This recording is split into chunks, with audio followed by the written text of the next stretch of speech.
Langsung buka Alkitab bersama dengan saya. Hari ini judulnya Jika Ingin Diberkati. Saya ingin sekali agar setiap keluarga saat teduh mengalami berkat Tuhan hari ini. Tapi kita harus mengerti dulu bahwa berkat Tuhan itu diberikan di dalam spirit kebenaran. Makanya kita harus renungkan firman supaya kita tidak salah alamat mendapat berkat. Yohanes pasal 10, Gembala yang baik, ayat 1-10 saya bacakan dulu. Aku berkata kepadamu, sesungguhnya siapa yang masuk ke dalam kandang domba dengan tidak melalui pintu, tetapi dengan memanjat tembok, ia adalah seorang pencuri dan seorang perampok. Tetapi siapa yang masuk melalui pintu, ia adalah gembala domba. Untuk dia penjaga membuka pintu, dan domba-domba mendengarkan suaranya. Dan ia memanggil domba-dombanya masing-masing menurut namanya dan menuntunnya keluar.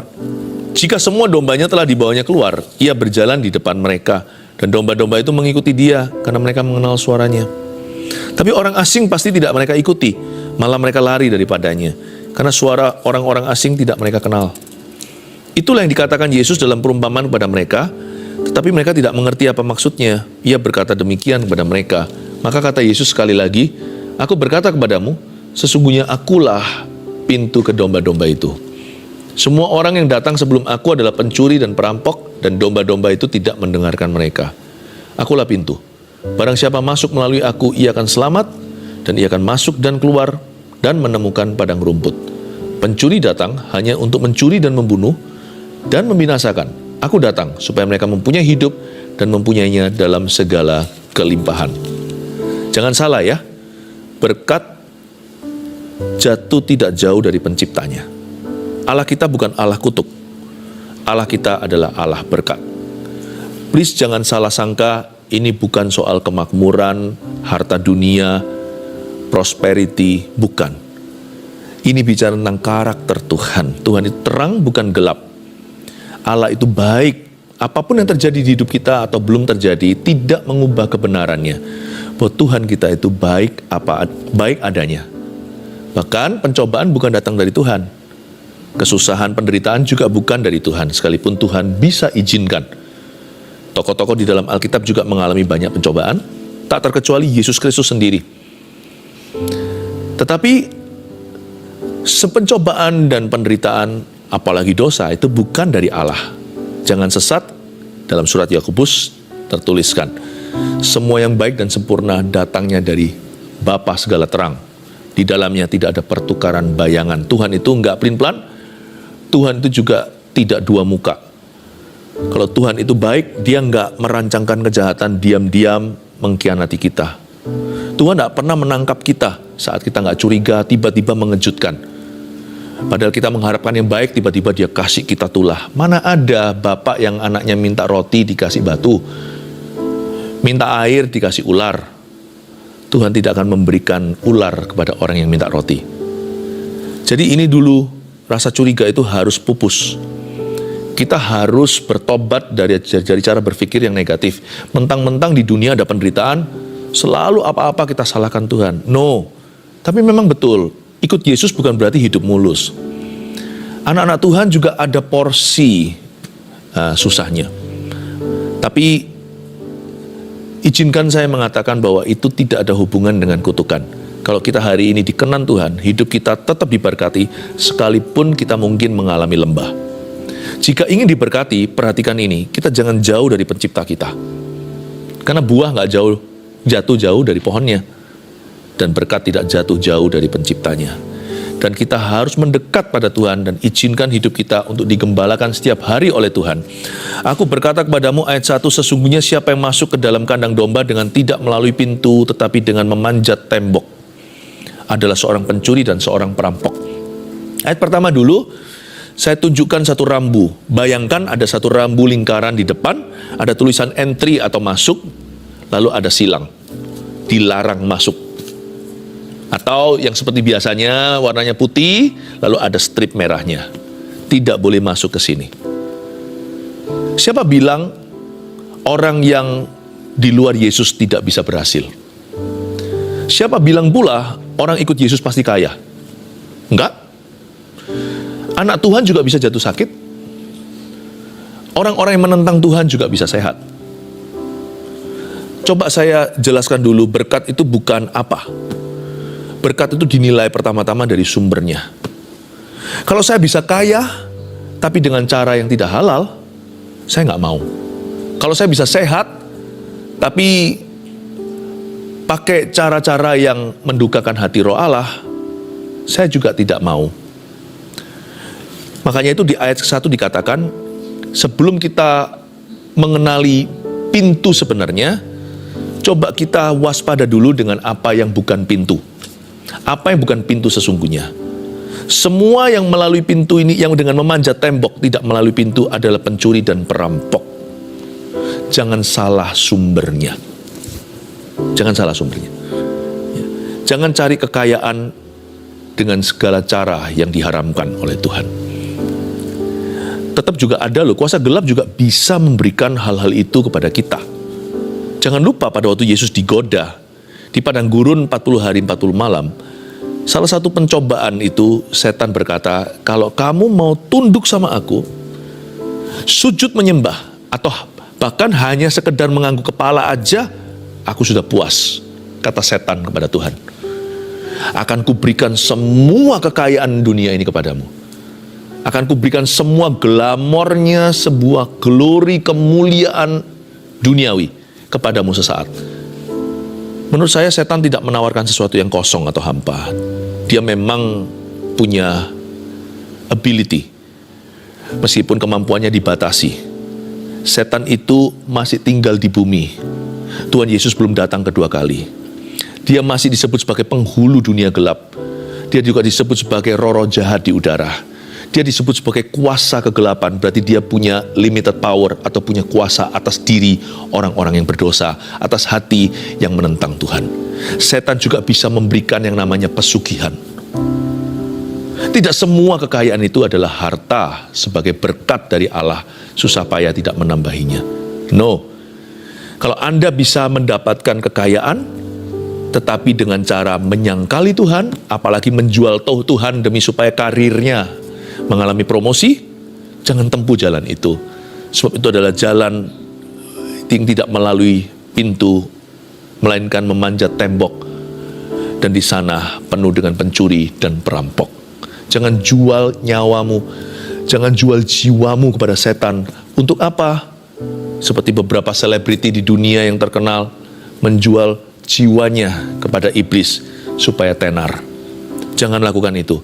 Tidak semua yang kelihatannya bagus itu semuanya dari Tuhan Yesus. Jangan halalkan segala cara. Jangan salah masuk pintu. Jangan lompat tembok. Jangan ketemu pencuri dan perampok. Jangan salah sumbernya. Ada rambu tersebut, jangan masuk, do not enter. Mendingan saya miskin. Mendingan saya kelaparan. Mendingan saya seperti Lazarus yang mengemis di pintu orang kaya itu. Asal saya punya Yesus, daripada saya kaya raya, seperti juga dalam perumpamaan yang sama, tapi akhirnya masuk ke dalam neraka. Dan mohon-mohon sama Bapak Abraham, agar menyuruh Lazarus mencelupkan jari kecilnya ke dalam air dan meneteskan ke mulutnya yang dahaga. Tetapi kabar baiknya, kita tidak harus terpuruk, karena Tuhan pasti akan memelihara. Yang saya maksudkan bukan hanya harta dunia, tapi segala aspek hidup kita itu, serahkan ke Tuhan. Tuhan Yesus adalah gembala kita, maka tak akan kekurangan kita. Tuhan pasti akan memimpin kita ke jalan yang benar dan menuntun kita agar kita menemukan air yang tenang. Tetapi siapa yang masuk melalui pintu, ia adalah gembala domba. Christ is the right door. Yesus Kristus adalah pintu itu. Yesus Kristus adalah sumbernya. Meskipun saya berani atau saya mendingan miskin kelaparan asal saya tetap sama Tuhan, tapi saya percaya Tuhan tidak akan membiarkan saya kelaparan. Karena ada firman berkata, orang benar sekali-kali tidak pernah aku melihatnya ditinggalkan oleh Allah, dan keturunannya minta roti di jalanan. No, I'm ready to go all the way. Saya siap untuk pergi. Saya menempuh apapun juga asal saya dengan Tuhan, daripada dibuat enak tapi dengan setan. Buat apa kehilangan nyawa kita? Buat apa kita demi memperoleh dunia kehilangan jiwa kita? Namun demikian Tuhan tidak akan pernah membiarkan kita. Tuhan tidak pernah meninggalkan kita. Tapi siapa yang masuk melalui pintu, inilah pintu yang sah. Dia adalah gembala domba. Kristus adalah sumbernya. Yang dari Tuhan, pokoknya saya mau. Pengkhotbah katakan, jangan maunya yang baik melulu. Nanti kalau Tuhan izinkan ada suatu kesulitan, kita ngamuk sama Tuhan, kita tinggalkan Tuhan. Seolah-olah sama Tuhan itu kontrakan. No. Sama Tuhan nggak kontrakan. Kita ini udah dibeli lunas. Jadi kemanakah aku dapat pergi? Seperti Petrus katakan, ketika melihat semua rekan-rekannya pergi meninggalkan Tuhan, Tuhan tanya, kamu nggak pergi sekalian? Petrus berkata, Tuhan, Engkau yang memegang firman kehidupan. Kemana aku harus pergi? Betul sekali. Kita itu harus tahu bahwa sama Yesus itu jangan hanya mau terima yang baik. Pengkhotbah katakan, masa kita hanya mau terima yang baik dari Tuhan, bukan yang buruk menurut kita? Harusnya kita mau terima apa aja. Pokoknya, asal sumbernya Yesus, saya mau terima apa aja. Beneran. Saya ngomong gini bukan menantang Tuhan. Semoga nggak dapat masalah. Tapi saya nggak khawatir kok, saya nggak curiga Tuhan kasih saya masalah. Kalau Tuhan izinkan, ya itu memang fakta lapangan. Itu memang namanya realita kehidupan. Asal Tuhan beserta, ya kan? Tapi, saya nggak taruh curiga sama Tuhan. Dosa pertama manusia itu bukan dosa mencuri. Mencuri dari pohon kehidupan. Pohon pengetahuan. Bukan. Bahkan bukan membunuh, itu nanti Kain bunuh Habil. Bukan berzina, dosa pertama manusia itu curiga. Negatif thinking sama Tuhan. Saya sama Tuhan gak mau negatif thinking. Supaya hidupku itu tenang dan aman di dalam. Luar boleh bergejolak, asal di dalam saya damai sejahtera sama Allah. Sama Tuhan saya tidak mau taruh rasa curiga. Pokoknya kalau dari Yesus ya, saya mau. Yang baik atau yang tidak baik menurut saya, asal dari Tuhan ya, saya gak keberatan. Jadi jangan halalkan segala cara. Jangan kejar berkat. Kejarlah Tuhan. Berkat itu ada. Jika ingin diberkati, jangan jauh dari gembala. Siapa yang masuk melalui pintu, yaitu pintu yang sah, ia adalah gembala domba. Yesus sumbernya. Pokoknya dalam hidupku ya, Yesus kau sumberku. Apapun itu Yesus sumberku. Kalau saya lagi diterpa dengan problema, saya menoleh ke Tuhan. Ini kiasan. Saya tanya sama Tuhan, kau izinkan kalau Tuhan mengangguk kepala, ya. Di dalam hati saya ada damai sejahtera bahwa Tuhan itu tahu apa yang dia perbuat atas hidupku. Tenang saya. Asal Tuhan yang bertanggung jawab atas hidupku, mau saya susah saya jalani. Gak apa-apa. Karena ia adalah gembala domba. Dan kalau kita masuk melalui pintu yang sah, gak pernah salah. Kalau saya dibawa arus bawah, itu sementara. Itu pasti Tuhan mau menjadikan ujian terbesarku menjadi kesaksian terbesarku pula. Untuk dia, penjaga membuka pintu dan domba-domba mendengarkan suaranya. Dan ia memanggil domba-dombanya masing-masing menurut namanya dan menuntunnya keluar. Ini dia, asal Tuhan yang pegang kendali ya, penjaga pasti akan buka pintu. Karena domba dengarkan suaranya. Asal Tuhan yang pimpin saya, pintu yang benar pasti terbuka dalam hidup saya. Saya selalu doa gini kok untuk setiap keputusan hidup. Tuhan, saya ini bodoh. Sepeka-peka manusia kita ini hanya melihat samar saja. Tuhan, tolong saya ini di-for sedikit ya. Tuhan pasti akan super ngalah. Jadi waktu saya berdoa, saya akan ambil keputusan menurut hemat atau menurut hikmat yang terbaik yang saya miliki. Tapi Tuhan mohon tutup pintu yang kau tidak kehendaki aku masuk melaluinya. Atau masuk ke dalamnya. Dan bukakan pintu yang kau inginkan aku di sana. Sama Tuhan, pintu yang benar akan terbuka di hidup kita. Pintu yang salah, sekalipun kelihatan nampaknya benar. Oh ini bagus. Seperti Lot waktu melihat Sodom dan Gomora. Wah permai ini. Wah sangat-sangat apa? Pemandangannya indah, sangat subur. Siapa sangka ternyata sarang setan di sana. Apa yang nampak baik pun kalau ternyata tidak baik atau tidak benar menurut Tuhan, saya minta Tuhan tutup pintu itu untuk aku. Jadi saya ngerti sekarang, not every opportunity comes from the Lord. Tidak setiap kesempatan itu datang dari Tuhan. Jangan jadi orang Kristen yang aji mumpung di dalam hidup ini. Dan tidak semua rintangan berarti Tuhan tidak berkenan. Kadang-kadang ada rintangan itu justru menunjukkan bahwa ada peperangan. Berarti memang Tuhan mau kita ke situ. Hati kita sejahtera, kita tahu karena kita mengenal kehendaknya. Dan kita mengerti Tuhan mau kita masuk ke tanah Kanaan. Tapi ada orang Amori, ada kaum Enak, ada raksasa, ada Filistin di situ. Perang ya peranglah. Ajari aku taat, beri aku hati yang berani. Kalau memang aku harus menghadapi peperangan rohani. Tidak semua rintangan itu berarti Tuhan berkata no. Tidak semua pintu terbuka yang di depan kita itu berarti Tuhan berkata yes. Makanya saya minta sama Tuhan dalam kedaulatannya, tolong buka tutup pintu yang pas untuk hidupku. Karena aku membuat keputusan itu paling segitu. Tapi Tuhan yang maha tahu. Ayat 4, jika semua dombanya telah dibawanya keluar, ia berjalan di depan mereka dan domba-domba itu mengikuti dia. Karena mereka mengenal suaranya. Saya senang sekali, berkat itu ikut kita ya, jangan lupa ya. Kita jangan kejar berkat. Makanya di Mazmur 23 dikatakan di ayat terakhir, itu ayat yang terkenal, Tuhan adalah gembalaku, takkan kekurangan aku. Ujungnya kan ini, kebajikan dan kemurahan belaka akan mengikuti aku seumur hidupku. Coba bandingkan ayat 1 dan ayat terakhir, ayat pertama dan ayat yang terakhir. Yang ayat pertama itu, nampak kita ikut siapa? Siapa di depan? Tuhan adalah gembala, kita nggak kekurangan apa-apa. Ayat terakhir, coba lihat siapa di depan. Kebajikan dan kemurahan, itu mujizat dan berkat, mengikuti aku seumur hidupku, berarti kita di depan. Kebajikan kemurahan yang mengejar kita. Jangan kejar berkat, berkat akan mengejar orang-orang yang taat. Saya nggak takut. Pokoknya saya dekat aja sama Tuhan. Dan saya paham, saya recognize atau saya mengenali, discern atau membeda-bedakan roh. Saya pokoknya yang penting saya tahu sumbernya dulu. Kalau sumbernya Yesus, Yesus tanggung jawab, dia pasti akan jalan di depan. Ia berjalan di depan mereka dan domba-domba mengikuti dia karena mereka mengenal suaranya. Asal Tuhan yang pimpin hidupku, bukan hanya pintu yang pas terbuka dalam hidup saya. Saya nggak perlu rencanakan segala perkara. Saya rencanakan semaksimal apa yang saya bisa, supaya menunjukkan rasa tanggung jawab saya. Tetapi hidup itu tahu nggak, gagal berhasilnya sebagian besar itu bukan di tangan kita yang merencanakan, ada faktor Tuhan di dalamnya. Asal saya dekat sama Tuhan, saya kenali sumbernya, dia pasti akan berjalan di depan saya. Bukan hanya 100-200 meter di depan, bisa-bisa kilometeran di depan saya. Dia sudah berjalan. Saya tidak takut akan hari esok, sebab dia hidup, ada hari esok. Ku tahu siapa yang pegang hari depanku.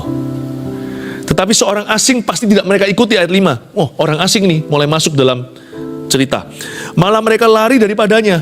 Siapa orang asing? Karena suara orang-orang asing tidak mereka kenal, garis bawahi, suara orang-orang asing. Ada beberapa suara orang-orang asing di sini yang saya, dalam pengertian saya, suara orang asing yang pertama di sini adalah suara iblis tentunya. Jangan diikuti suara setan. Suara setan yang vulgar seperti ada orang yang sakit jiwa, pembunuh-pembunuh berseri, yang mendengar suara untuk melakukan kekejaman, itu juga setan. Manusia katakan itu adalah penyakit jiwa, tapi firman Tuhan membuka satu dimensi yang lainnya, membuat kita sadar bahwa ada kuasa kegelapan. Suara iblis jangan didengar, suara godaan. Ayo, buka itu. Kalau ada setan lewat. Selain itu suara orang-orang asing juga suara dunia. Dunia ini semakin tidak bersahabat. Tidak bersahabat sama orang yang mau taat sama Tuhan. Dunia itu opininya aneh hari ini. Tangan kanan menjadi tangan kiri menjadi tangan kanan. Coba lihat, kalau kita menentang misalkan sesuatu yang vulgar dosa, seluruh dunia akan menganggap kita ini picik pikiran. Dahulu kala puluhan tahun yang lalu, nilai-nilai konservatif sebuah keluarga itu masih dijunjung tinggi di masyarakat. Sekarang orang kalau mau konservatif itu dihujat. Coba bayangkan. Dibilang kurang berwawasan besar lah, kurang terbuka pikiran lah. Suara dunia itu semakin membingungkan. Makanya itu kalau orang nggak punya Tuhan celaka. Bagaimana kita parenting dan besarkan anak? Gimana kita bisa lurus coba? Susah ikut Yesus. Suara dunia itu adalah suara asing yang harus kita lari daripadanya. Nggak usah sok jago lah kalau bisa kita koreksi orang tertentu. Tapi paling perlu kita jaga hati. Suara iblis, mereka itu lari daripadanya. Ayat 5 katakan, karena suara orang-orang asing itu tidak mereka kenal, tidak dikenal oleh domba. Ada satu lagi suara orang-orang asing di sini yang tidak asing bagi kita. Mau tahu siapa? Suara diri sendiri. Doa atau tidur? Loh, kalau waktunya tidur jangan doa. Tapi kalau misalkan waktunya doa, kita kepingin melakukan sesuatu itu bukan setan, bukan dunia, kita sendirian, tapi keinginan. Aduh, kepingin ini itu. Seperti para rasul ya kan, 3 orang diajak ke Getsemani. Bukannya mereka sembahyang malah bobo. Suara orang asing lainnya yang harus kita hati-hati. Jangan tunduk kepadanya, jangan tunduk pada dirimu sendiri. Tunduklah pada Kristus, lawanlah iblis. Baru mempan, ia akan lari daripadamu. Karena pikiran manusia itu jahat. Kalau kita mengikuti suara kita sendiri, nanti kita menjadi self-pleaser, menjadi orang yang menyenangkan dirinya sendiri. Nanti jauh dari Tuhan. Suara orang asing yang tidak mereka kenal, suara kita. Dia harus makin bertambah, ku harus makin berkurang. Nama Yesus saja disembah. Itu dia. Dia harus makin bertambah, ku harus makin berkurang. Itulah yang dikatakan Yesus dalam perumpamaan kepada mereka. Tapi mereka nggak mengerti apa maksudnya. Ia berkata demikian pada mereka. Semoga penjelasan saya so far sejauh ini membuat Anda lebih mengerti daripada murid Yesus saat itu. Anda diberikan pencerahan, maksud Tuhan apa. Maka kata Yesus sekali lagi, aku berkata kepadamu sesungguhnya akulah pintu ke domba-domba itu. Coba katakan, Yesus adalah pintu. Ya. Nah, pintu itu percuma kalau hanya diliatin. Kok bisa? Kalau kita lihat pintu, kita liatin aja, kita nggak ada di dalam rumah. Misalkan dalam rumah itu ada makanan, kita kelaparan. Kalau kita hanya lihat aja, kita juga nggak makan. Misalnya dalam rumah itu ada papan atau ada tempat tinggal yang mapan. Di situ kita bisa berteduh dari terik matahari atau dari angin malam. Tapi kalau kita hanya liatin aja, kita nggak masuk ke dalamnya, apa gunanya? Kita tetap kedinginan, kita masuk angin di luar situ. Hanya karena Yesus adalah pintu, bukan berarti semua orang kan mengalami. Misalkan kalau kita datang dalam sebuah persekutuan atau dalam gereja, orang lain nyanyi pas nyanyi, nyembah pas nyembah. Bedanya nyanyi dan nyembah apa? Waktu kita nyanyi untuk Tuhan itu kita menyembah dari hati. Itu bukan nyanyian, itu penyembahan. Dan waktu semua orang lagi nyembah, kita cuma nonton aja, pelototin, lihat-lihat sana sini. Ya kita juga ada di dekat pintu itu, tapi orang lain masuk ke dalam pintu itu. Mereka masuk hadirat Allah, Anda dan saya hanyalah bengong menyaksikannya. Atau mungkin tidak tertarik untuk ikut menyembah. Ikut nyanyi aja nggak mau kadang-kadang kita. Padahal kalau kita nyanyi asal-asalan nggak dari hati, itu belum termasuk nyembah sekalipun lagu pujian, itu baru menyanyi. Menyembah itu berarti segenap hati, itu bukan nyanyi, itu berubah dari lagu menjadi komunikasi. Kita belum sampai level nyanyi aja kita nggak ikut nyanyi, atau kalau nyanyi asal-asalan kita nggak tertarik masuk pintu, ya nggak ngalami apa-apa, nggak ada berkat. Lihat, hidup orang di sebelahmu tadi yang menyembah itu berubah hidupnya. Tadi hatinya keras diubahkan sama Tuhan, tadinya sedih sekarang bersuka cita, tadinya gelisah gundah gulana sekarang damai sejahtera. Tiba-tiba ketemu Tuhan, dapat solusinya, dapat hikmat. Kita keluar masuk sama aja, nggak ada perubahan. Akulah pintu itu dalam artinya. Akulah pintu itu berarti masuklah. Come in. Masuklah. Bukan hanya itu, nanti saya jelaskan. Bahkan keluarlah, bukan keluar dari hadirat Allah, tapi tempat kita meluncur ke pekerjaan, pelayanan atau apa, itu harusnya ruang doa kita. Harusnya hadirat Allah. Kalau enggak keluar dari pintu itu, Anda enggak menemukan padang rumput hijau dan air tenang. Percayalah. Siapa mengandalkan kekuatan dan koneksi dan kepandaiannya, bahkan uang atau apapun atau posisi kedudukannya, lihat nanti ya. Keapesan yang enggak perlu yang terjadi dalam hidupmu. Bukan berarti kalau kita hidup itu dalam Tuhan selalu kita itu beruntung, ya enggak, tapi selalu disertai. Kita selalu menang. Itu sudah DNA, lebih dari pemenang. Itu Alkitabiah. Ayat 8. Semua orang yang datang sebelum aku adalah pencuri dan perampok, dan domba-domba itu tidak mendengarkan mereka. Suara asing tadi yang saya sebutkan, suara iblis, suara dunia, suara diri sendiri, hati-hati. Sebenarnya kalau kita itu mau mengalami Tuhan lebih, atau diberkati, kita nggak perlu kok jadi orang seperti siapa yang super peka, yang bisa dengar suara audible. Jangan-jangan kalau orang dengar setiap saat audible tiap hari, mungkin dia nggak jujur, dia mungkin mengada-ngada. Sebab sebagian besar suara Tuhan yang bisa kita rasakan itu suara hati sesuai firman Allah. Jadi sebenarnya rahasia kemenangan kita dan berkat juga itu tidak terletak pada how much of God's voice are you hearing, tapi seberapa jelas atau seberapa banyaknya, seberapa besarnya suara Allah yang Anda dengarkan. No. Tapi seberapa kecilnya suaramu sendiri kau hiraukan. Semua orang yang datang sebelum aku adalah pencuri dan perampok, domba-domba tidak mendengarkan mereka. Kalau kita mau mendengar suara Allah lebih jelas, berhenti dengarkan suaramu sendiri. Kalau kita mau mendengarkan suara Kristus lebih jelas lagi, berhenti dengarkan suara dunia di sekelilingmu. Kecuali penasihat-penasihat yang Tuhan utus orang Majus, yang mengingatkan Anda kan firman. Roh Kudus pakai mereka untuk meneguhkan firman yang sudah ada di dalam Alkitab ini. Kalau Anda dan saya mau mendengarkan suara Allah lebih nyata, kita mesti berhenti mendengarkan suara iblis dan meresponinya. Karena semua itu pencuri perampok sebelum aku dan domba tidak mendengarkan mereka. Dengan tidak mendengarkan mereka, mereka bisa mendengarkan Yesus lebih jelas. Akulah pintu, barang siapa masuk melalui aku, ia akan selamat. Dan ia akan masuk dan keluar dan menemukan padang rumput luar biasa. Ini yang saya maksudkan tadi. Semua berkat ini tersedia bagi orang-orang yang diberkati Tuhan. Lihat ya, pertama ia akan selamat. Gak pernah ya, orang datang ke Tuhan itu dicelakakan, itu gak pernah. Sebab aku tahu rancangan apa yang ada padaku atasmu. Bukan rancangan kecelakaan, tapi rancangan damai sejahtera, memberikan kepadamu hari depan penuh pengharapan. Ia akan selamat. Lalu ia akan masuk. Coba itu. Masuk melalui pintu itu yang saya jelaskan tadi. Dan ia akan keluar. Saya nggak berani loh tiap hari ke kantor tanpa doa dulu. Karena saya tahu saya mau diluncurkan dari landasan yang tepat. Berkat itu ada alamat. Namanya hadirat. Itu berkat. Dari sanalah berkat. Mazmur 127 nggak usah dibuka, berkat Tuhan pangkal selamat. Pangkalnya selamat itu berkatnya Allah.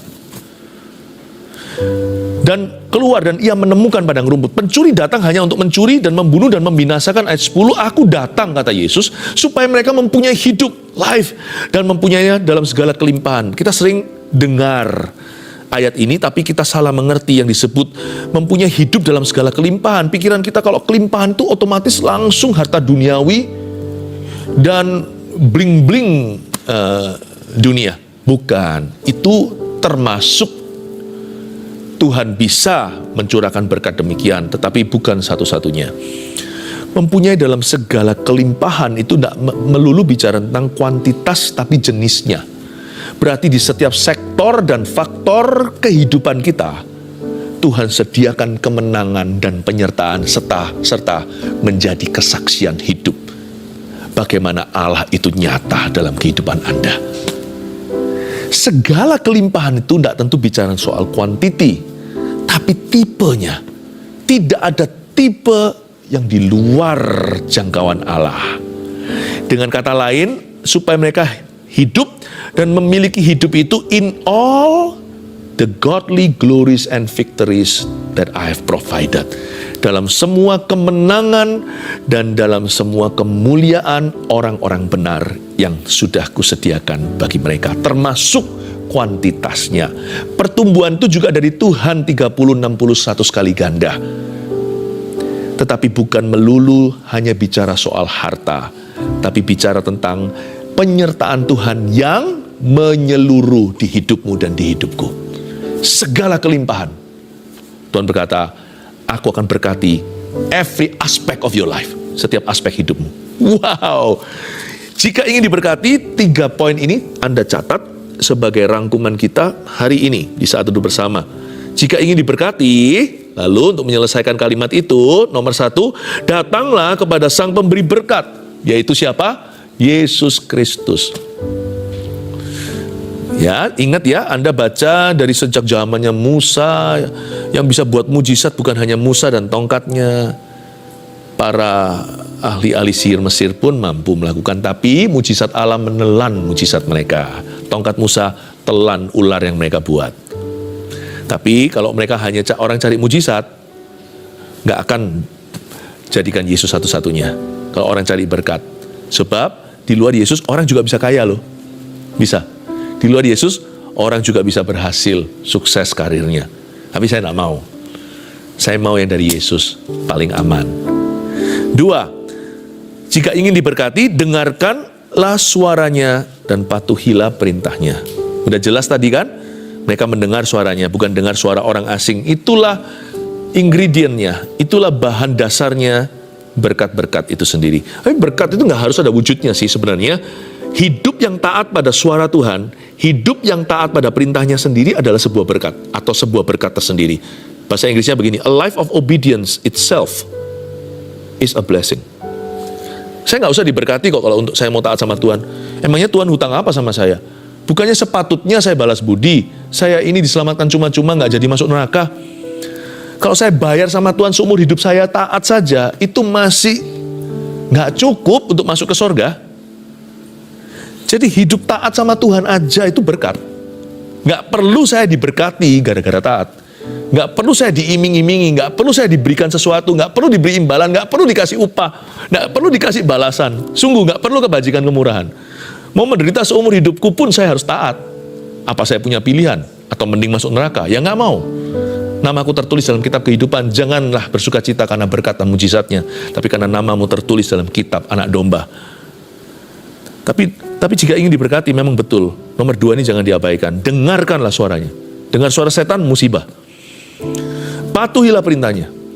Coba nuruti keinginan sendiri, nanti membunuh. Nanti gegabah, nanti emosi, nanti berzina. Terakhir 3. Jika ingin diberkati, ini hati-hati ya.